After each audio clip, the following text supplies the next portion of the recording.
Prisión provisional para un dos detidos pola súa implicación na liorta multitudinaria que tivo lugar en Ribeira e que se saldou cunha vítima mortal. Está investigado por un presunto delito de homicidio en grao de tentativa e lesións graves. Finalmente foron só 4 os implicados que prestaron declaración ante a xuíza.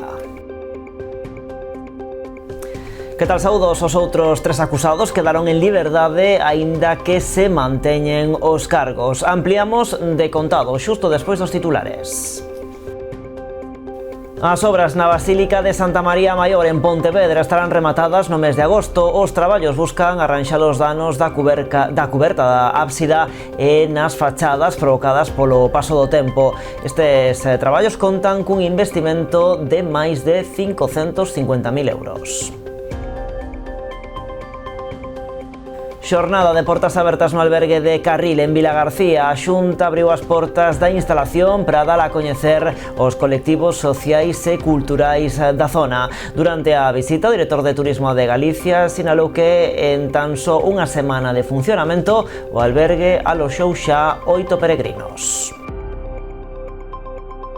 Este luns arrancará no cemiterio de Vilacove, en Lousame, a busca dos restos de Manuel García Hermo, ribeirense represaliado tralo golpe do 36. A exhumación será levada a cabo por un equipo multidisciplinar coordinado polo prestixioso antropólogo forense Fernando Serrulla e o arqueólogo Andrés Bonilla.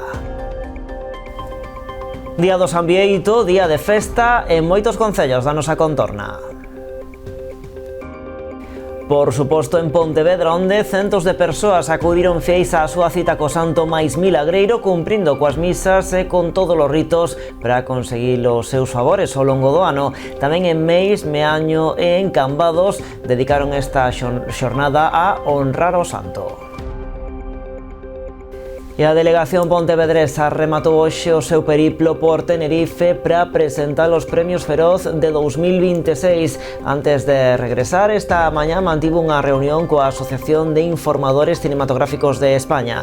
No seu marco, acordaron que a programación previa á gala do 24 de xaneiro será máis ampla, comezando xa no mes de setembro. E agora que comezan son as novas do día, aquí en Canal Rías Baixas.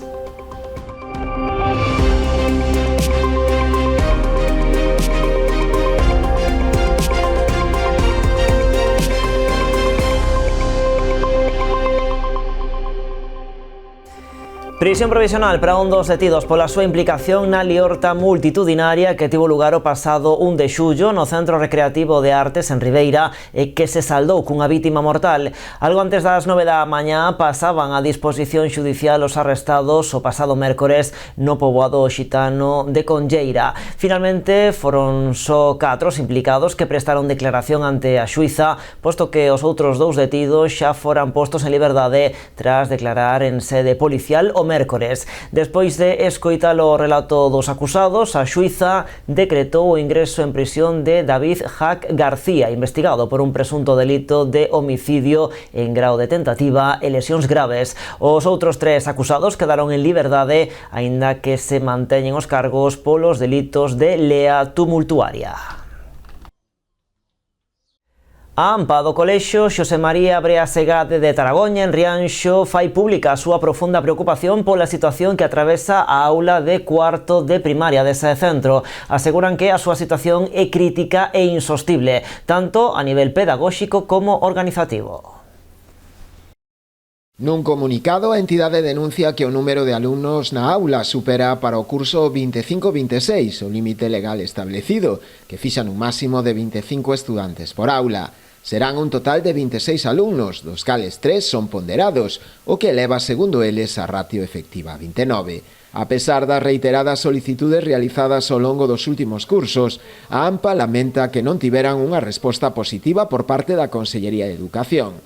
Por esta situación e ante o inminente inicio dun novo curso, exixen unha serie de demandas, como son o desdobre inmediato da aula de cuarto de primaria, habilitando unha nova unidade con profesorado específico a tempo completo, para garantir así unha atención de calidade.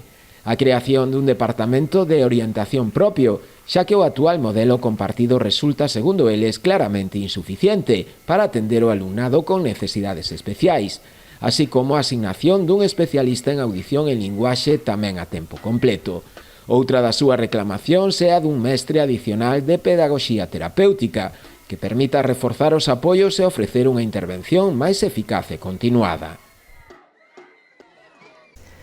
E non tardou o Partido Popular de Ribeira en cargar contra o Executivo local pola xestión que está a realizar con Portos de Galicia para a obtención das autorizacións para a montaxe das atraccións das festas do verán no espazo portuario.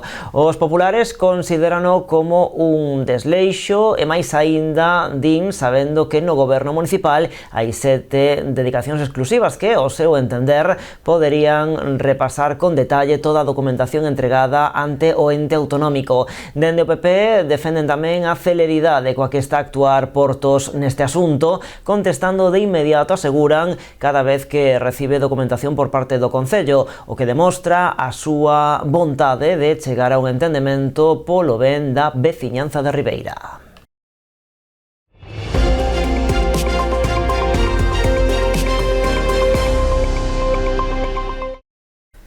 As obras na Basílica de Santa María Maior en Pontevedra estarán rematadas no mes de agosto. Así o asegurou o director xeral de Patrimonio Cultural, Ángel Miramontes, no marco dunha visita que realizou a intervención. Os traballos buscan arranxar os danos da cuberta da ábsida e nas fachadas provocados polo paso do tempo. Actualmente a obra, que conta cun investimento da Xunta de máis de 550.000 euros, está executada en máis dun 90%. A intervención centrouse na renovación da cuberta da ábsida e da vertente anexa á nave sur con placas de fibrocemento e tella cerámica, resolvendo tamén os sistemas de evacuación e mellorando a seguridade do paso das escaleiras de acceso á cuberta.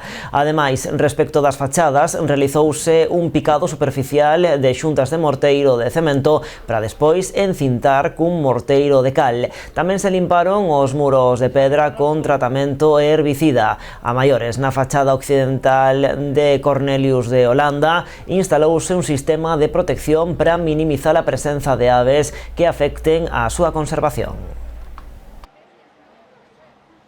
Entón esta intervención pois nos considerábamos que era moi significativa, moi importante. Xa se fixo unha, pois eso, lembro no 2021, unha primeira intervención importante, e agora pois un pouco con isto das cubertas e as fachadas, pois sí que realmente xa é unha intervención moitísimo máis redonda. A actuación de maior calado pois é o tema das cubertas, non? A parte xa tamén eran temas que viñan reproducíndose no tempo, entón con isto é unha intervención xa máis definitiva. Xornada de portas abertas no novo albergue de Carril en Vilagarcía. A Xunta abriu as portas desta instalación para dar a coñecer os colectivos sociais e culturais da zona. Durante a visita, o director de Turismo de Galicia sinalou que en tan só unha semana o albergue xa recibiu 8 peregrinos.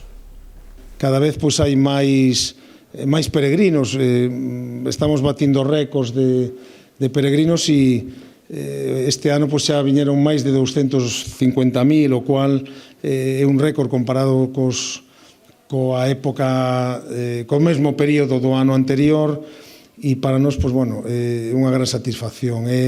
Veñen peregrinos de todo o mundo e para nós, e para o Concello, volvo a decir, seguro que é un gran orgullo que se poidan beneficiar Vilagarcía de Arousa, poñer en marcha esta instalación nunha ruta marítima. Non faltaron a esta cita representantes da Asociación Veciñal, Confraría, do Colexio, da Sociedade O Gato Negro, do Festival Ameixa Rock, de Amar Carril ou do colectivo cultural Malveiras. Todos puideron visitar o edificio, unha construcción moderna que integra madeira e formigón distribuída nunha planta baixa e 2 pisos máis, ofrecendo ata unha trintena de prazas. O albergue foi bautizado como Andrés Fernández García, en recordo do home que cedeu a Carril os terreos que agora acollen a edificación. As instalacións están incluídas na rede pública de albergues da Xunta, que cun total de 79 ofrece máis de 3.300 prazas en toda Galicia.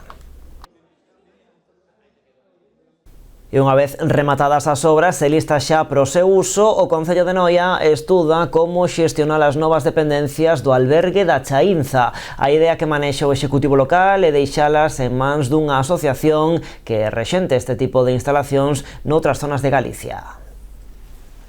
O edificio situado nunha das naves da antiga fábrica de curtidos da Chaínza xa está rematado e listo para o seu uso.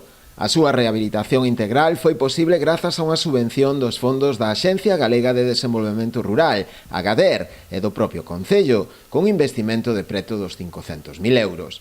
Converterase no primeiro albergue do Camiño de Muros Noia cara a Santiago. Un edificio rehabilitado recientemente con financiación tanto con fondos do GDR 25 do Grupo de Loa e financiación municipal, de tal xeito que con un investimento de aproximadamente 500.000 euros conseguimos poñer en valor este edificio que forma parte do conxunto das instalacións da antigua fábrica de curtidos da Chaínza, e este edificio foi adicado, unha vez rehabilitado, ao uso de albergue.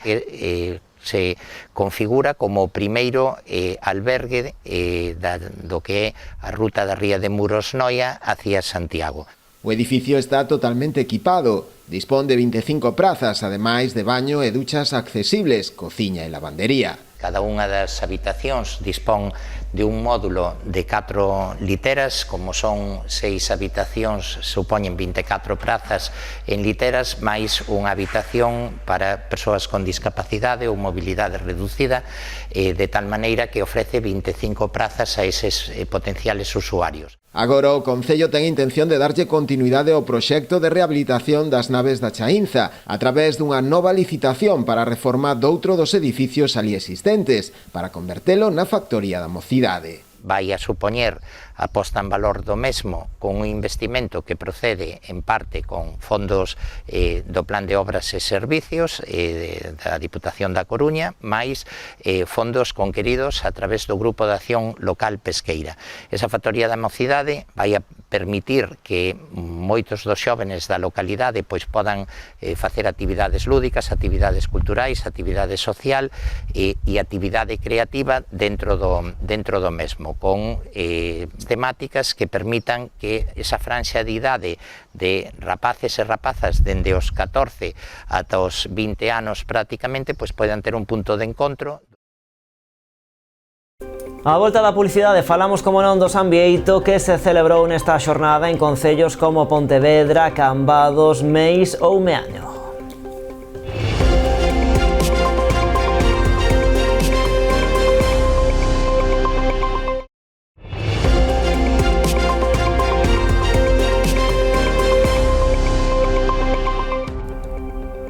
Aquí seguimos nas novas en Canal Rías Baixas. Este luns arrancará no cemiterio de Vilacova, en Lousame, a busca dos restos de Manuel García Hermo, ribeirense represaliado tras o golpe do 36. A exhumación será levada a cabo por un equipo multidisciplinar coordinado polo prestixioso antropólogo forense Fernando Serrulla e arqueólogo Andrés Bonilla.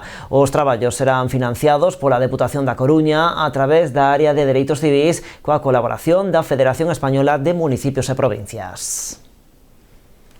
Este vindeiro luns comezan no cemiterio de Santa Eulalia de Vilacova, en Lousame, a carón da igrexa, os traballos de busca, identificación e exhumación de Manuel García Hermo, un xastre ribeirense asasinado en agosto do ano 1936, tras o golpe de Estado que deu paso á ditadura franquista. Cúmprese así o desexo da súa filla Carme García Neira, que leva preto de 90 anos buscando os restos de seu pai. O proceso xa contou cunha busca anterior en 2022, levada a cabo no mesmo cemiterio, pero cuxos resultados non foron os agardados, polo que a familia solicitou facer unha nova busca. Carmen García Neira y su hija Elena y otros miembros de la familia decidieron promover una segunda búsqueda tras obtener nuevos datos proporcionados por la Archidiócesis de Santiago.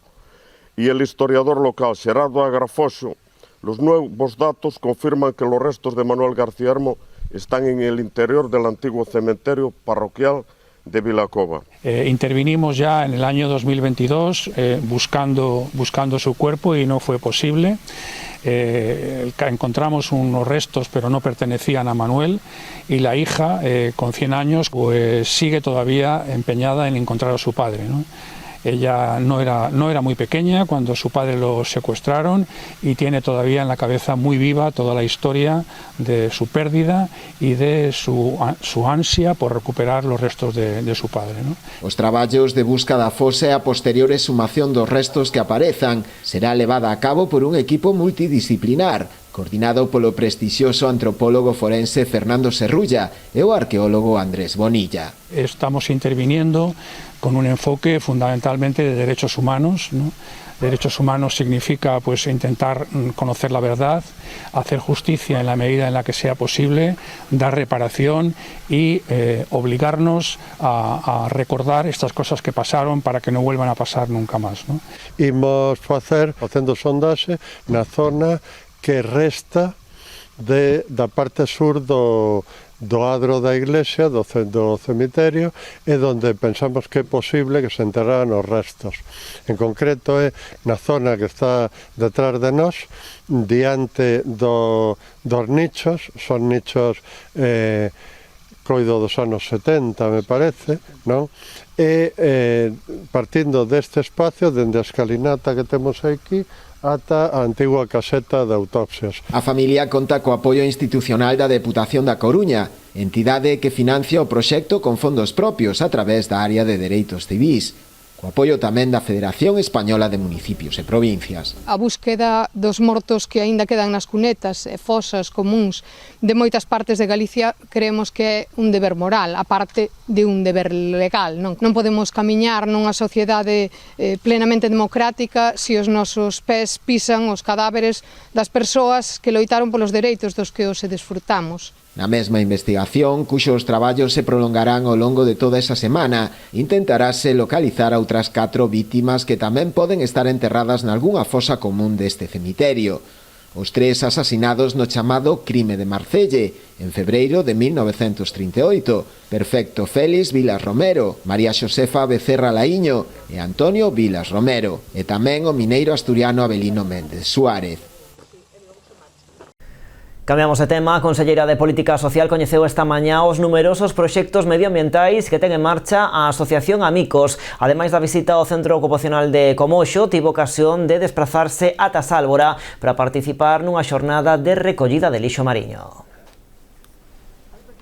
Acompañada pola directora xeral de Persoas con Discapacidade, a Conselleira de Política Social coñeceu de primeira man as actividades medioambientais que desenvolven os voluntarios da Asociación Amicos, principalmente relacionadas co coidado dos mares. O que facemos é moitas recollidas de lixo, facémolas de diversas maneiras, a pé, en kayak, de forma submarina. Evidentemente non nos metemos nós, pero temos algúns compañeiros de cofradías que nos axudan.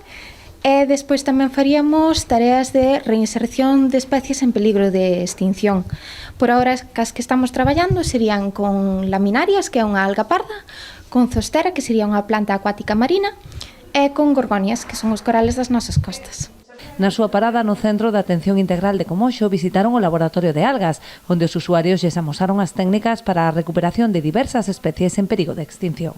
Os mariñeiros veñen ca pesca accidental, van a traballar, van a traballar ao mar, ca pesca accidental, pois tenemos os corais. Entonces, no laboratorio, na lonxa de Amicos, pois reinsertámolas, collemos unha pedra de aquí, que os chicos da residencia pintan e todo eso, poñemos dous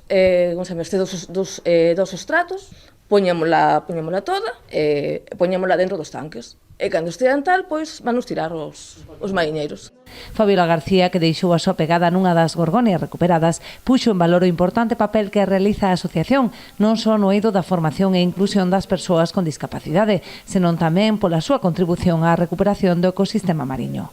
Este proxecto cabalga de continuar coidando os nosos mares, continuar coidando a nosa ría, pero sobre todo continuar nutrindo de máis corales e protegendo protexendo o noso rico patrimonio natural.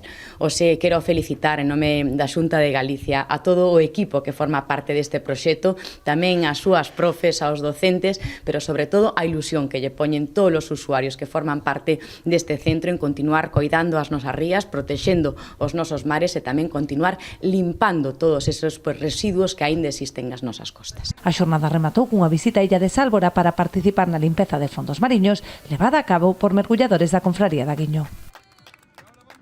O Museo Valle Inclán na Pobra oferta visitas comentadas ao longo de todo este verán. Neses encontros divulgativos, os asistentes poden achegarse os valiosos fondos documentais que alberga ese centro, así como coñecer a historia da Torre de Bermúdez, declarada Ben de Interese Cultural. Se ven durante todo o ano, o Museo Valle Inclán ofrece visitas guiadas dirixidas fundamentalmente a grupos escolares. A oferta do verán complementase con encontros divulgativos para grupos reducidos. Cun mínimo de 6 persoas e un máximo de 15, estas visitas comentadas ofrecen unha oportunidade única de aproximarse á amplísima colección de fondos a que dispón o centro. Lle explicamos, lle enseñamos fotografías contemporáneas a Valle, e dice, mire, o seu chapeu, os seus botíns, as súas gafas, aquí as teñen. Mire que pobre era que fumaba pitillos de importación para o desayuno distintos que para a cena, e os da cena tiñan papel de ouro na boquilla. Vamos, o mito da pobreza que hubo no seu momento con Ramón del Val. Aquí teñen o disco de Pizarra do ano 31, onde está grabada a súa voz, e faz comparacións. Imaginemos que tuviéramos a voz de Rosalía, vale? Entonces, o público empeza a valorar o contido do museo, porque gracias á colaboración dun dos familiares de don Ramón, no seu momento cun dos fillos, Carlos de Valle Inclán, e a súa muller Mercedes Alsina, e agora con Xaquín del Valle Inclán, tuvemos depósitos de mobiliario original dos seus domicilios, de objetos personales. Outro dos principais atractivos das visitas é o propio inmoble que alberga o centro museístico. A Torre dos Valle Bermúdez, declarada Monumento Nacional de Carácter Histórico-Artístico e Ben de Interese Cultural, esperta gran curiosidade entre os visitantes, non só polo seu valor patrimonial, senón tamén literario, posto que é escenario de parte da obra de Valle. O que facemos é explicar a Torre de Bermúdez por que é Monumento Nacional, porque ten esa decoración, significa algo esa decoración, quen a fixo, en que ano se fixo e por que se fai en ese período na Vila do Caramiñal e non en outro lado. Logo accedemos ao interior da torre e aí xa empezamos a explicar, bueno, a torre é un edificio que ten 500 anos, vinculado a un mercader e a súa esposa, pero logo, a finais do século XVIII, entroncas a familia Valle Inclán. Primeiro aforada e despois acabará en propiedade.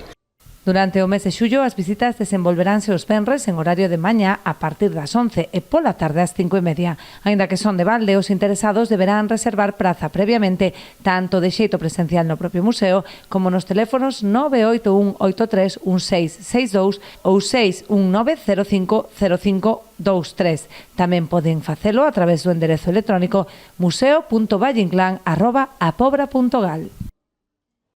Bueno, veámoslo en titulares. A delegación pontevedresa rematou hoxe o seu periplo por Tenerife para presentar os Premios Feroz 2026. Antes de regresar esta mañá mantivo unha reunión coa Asociación de Informadores Cinematográficos de España. No seu marco acordaron que a programación previa á gala do 24 de xaneiro será máis ampla, comezando xa no mes de setembro. Tamén que a primeira actividade será un diálogo co segundo presentador ou presentadora que vai acompañar a artista Samantha Hudson na gala. Pontevedra quere que os Feroz se deixen notar na cidade moito antes da gala do 24 de xaneiro de 2026. Xa o ano pasado os premios chegaran acompañados dunha ampla programación previa que comezara no mes de outubro. Este ano arrancarán en setembro. Non se sabe a data, pero sí cal será a actividade. Dado ademais o éxito que tuveron o ano pasado, nos queremos repetilas e, se pode ser, amplialas, ¿no? Amplialas vanse a ampliar porque xa imos a empezar en setembro. Non está cerrada a data de setembro, pero si está cerrada a actividade que vamos a facer, que vai a ser un diálogo e unha comparecencia diante do público do segundo ou segunda presentador da Gala dos Feroz. Esa vai a ser a actividade que vamos a facer, a primeira de todas. Este foi un dos acordos acadados na reunión de traballo que hoxe mantiveron en Tenerife os representantes do Concello de Pontevedra cos da Asociación de Informadores Cinematográficos de España. O obxectivo desta volta é superar a trintena de actividades previas. A xente gustalle moito, os veciños e veciños de Pontevedra, que son moi cinéfilos, pois gustalle moito este tipo de actividades que facemos. Intentaremos levar, pois, cando se saiba, pois, as películas que van a estar nominadas, as series, os actores, actrices, directores, pois iremos traendo os que poidamos levar a Pontevedra.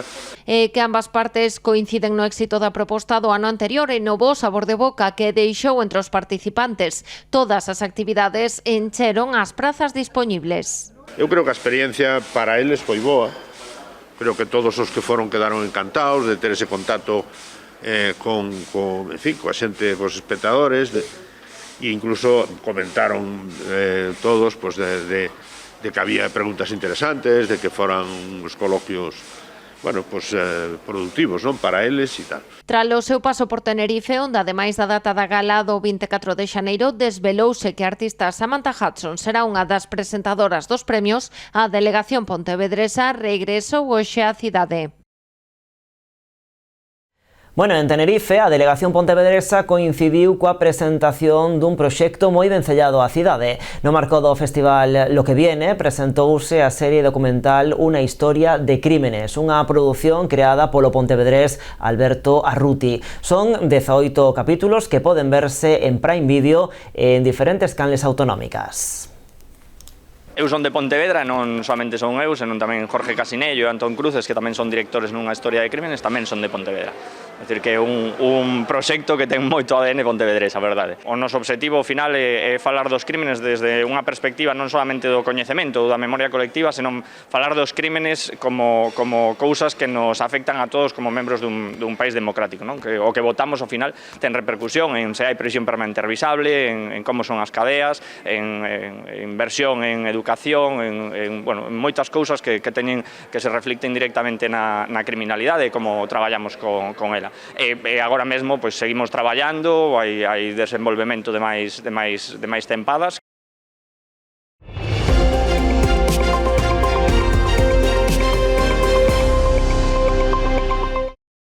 Hoxe, 11 de xullo, foi festivo local en Pontevedra, día de San Bieito e, por suposto, xornada de Romaría. Centos de persoas acudiron fieis á súa cita co santo máis milagreiro, cumprindo coas misas e con todos os ritos para conseguir os seus favores ao longo do ano. Unha xornada que se completou coa proposta máis festiva na beira do Lérez, con música, xantar popular e mexillonada. Un 11 de xullo máis, o santo máis milagreiro volveu demostrar o seu poder de convocatoria. Centos de fieis desprazáronse ata contornado ao mosteiro de San Bieito de Lérez en Pontevedra para cumprir coa tradición. Moi ben, moi ben, moi ben. Supoño que verá todos os anos, non? Sí, sempre que podemos. A romería moi ben, gracias a Dios, a iglesia tamén, moita xente. E todos os anos vimos. Que hai que vir como se fóramos no cuartel e non nos dá a gana de facer eso, non sabe? Que vayan eles, non importa. Pero eu apretei a man, o bolsillo. Non queren diñeiro, se non lle fai falta. É un costumbre, mas somos devotos, entonces, pois, hai que vir. A oír unha misiña. Hoxe foi festivo en Pontevedra e tamén día de Romaría. No recinto do mosteiro, o bulir de persoas foi continuo para asistir á procesión e ás misas, para pasar por debaixo do altar do santo e recibir as súas bendicións e, por suposto, para facerse co aceite milagreiro que, segundo din, cura os problemas de pel. Que esto va muy bien, la fe no se pierde. Es muy milagreiro San Benitiño de Lérez, muy milagreiro, muy. Pas verrugas, pas manchas, para calquer cousa da piel. Dá 9 días, reza ya noveniña, é moi eficaz. Porque estamos ofrecidas a San Benitiño. A ver, que nos conceda algún milagriño, alguna curación. Pois este aceite din que son bo para verrugas, vamos probar. Isto do lado da devoción, pero como en toda boa romariana de San Bieito de Lérez non falta a vertente festeira. Moitos continuaron o día na beira do río, onde houbo música e xantar popular. Pois é o primeiro ano que vimos, fíjate ben, é o primeiro ano que vimos. De momento vai ben, hasta o día non fai moito calor, o sea que está se ben, un día perfecto. Ahora para ir a tomar o pulpo e a disfrutar un pouco do día. Entón vimos 3 autobuses e vamos pasar o día. Agora vamos a tomar mexillóns. E logo vamos a comer, depois da comida e baile, e logo para casa. E iso todo son o mellor 6 horas.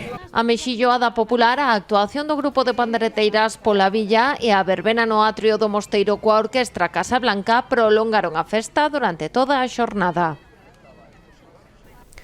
Pero o Día do San Bieito non só foi festivo en Pontevedra, tamén en Meis, Meaño e en Cambados dedicaron esta xornada a honrar ao santo. No concello meañés a celebración centrouse na parroquia de Lores. Non faltaron as famosas poxas de galos de curral, tampouco as misas durante todo o día. Ademais, a banda Unión Musical de Meaño puxo banda sonora á xornada, rematando cun concerto xa pola noite. En Meis e Cambados a festa ten unha marcada tinguidura relixiosa. As misas e as procesións foron as protagonistas deste día de festa.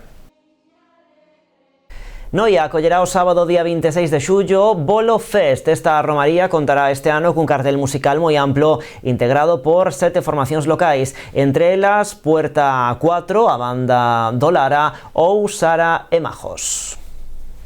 O Monte do Bolo volverá a coller o xa tradicional festival co que o Concello de Noia busca poñer en valor esta área recreativa tan próxima ao núcleo urbano, ao tempo que impulsar o talento musical de moitas formacións locais. Celebrarase o sábado 26 de xullo e contará cos concertos de Denis RM, Forza Vital, Juan do Tractor, Puerta 4, a banda do Lara, Sara e Majos e Ramos e Aullido. A apertura de porta realizarase a partir das 3 da tarde para que os asistentes poidan gozar do xantar, aínda que as actuacións non arrancarán ata 7 da tarde. Dentro a xente encontrase nun sitio natural, un festival familiar onde pode escoitar música de todo tipo, pero sobre todo de xente de Noia, e que, bueno, pues pode estar ali todo o tempo, non? Habrá comida, habrá unha pulpería como sempre, bueno, pues con ánimo de que este toda unha tarde, hacia esa hora da noite, pois super a gusto en un monte, que además é aquí urbano. A entrada terá un prezo simbólico de 3 euros destinados á Cruz Vermella. Está previsto que os concertos se prolonguen ata 1 da madrugada. E antes desa cita en Noia, temos outra este mesmo domingo en Ribadumia. O Auditorio Municipal acolle ás 8 do serán o 4º Festival de Bandas de Música da localidade. No concerto participarán como agrupacións convidadas a Banda de Música de Sanxenxo e o Ateneo Musical de Benvibre, que acompañarán a formación anfitrió, a Agrupación Músico-Cultural de Ribadumia, que será a encargada de pechar o recital. Os organizadores destacan a importancia de impulsar este tipo de eventos, permitindo aos seus músicos manter o contacto con outras formacións e crear lazos sociais, máis alá da parte musical ou artística. Ademais, no marco deste festival van estrear un pasodobre dedicado ao Concello, o Son de Ribadumia chámase, creado por Jorge González, que rende homenaxe a 6 parroquias deste municipio. A presentación deste festival tivo lugar esta mañá no Concello. Dende o Goberno local quixeron felicitar a Agrupación Músico-Cultural de Ribadumia polo seu traballo e por colaborar ao longo de todo o ano co Concello no impulso de distintas propostas. Este festival creo que é moi importante para non só para os músicos da propia banda, polo que significa traer pois dúas bandas neste caso distintas, por ese aspecto social que ten a música tamén, no que nos permite convivir, aprender e ver outras maneiras de facer, outra xente, senón que tamén nos axuda tanto con este festival do domingo como o celebrado en abril, organizado pola banda xuvenil. Permite que teñamos a 4 bandas distintas no noso concello e, bueno, penso que é moi importante valorar isto. O Concello de Ribadumia, a verdade é que ten que agradecer e recoñecer o labor que durante todo o ano realiza esta entidade músico-cultural, porque aparte de que ten unha escola de música cun grande número de alumnos que van medrando ano a ano, que funciona fenomenal, realiza unha serie de eventos durante a temporada, podríamos decir que fixos xa cada ano, que son, por exemplo, o Festival de Bandas Juvenís no mes de abril, este Festival de Bandas no mes de xullo, os concertos de Santa Icía, o concerto de Nadal. Pois así marchamos, señores. A partir do luns ponse á fronte das novas do día Alba García. Nos vémonos, se vostedes queren, o vindeiro venres estreando nova tempada do programa Verán Verán, que, como sempre, lles ofrecemos aquí en Canal Rías Baixas dende o Concello de Sanxenxo. Entre tanto, xa saben que a actualidade continúa en canalriasbaixas.com e tamén nas nosas redes sociais. Graciñas, como sempre, por estaren aí. Adeus.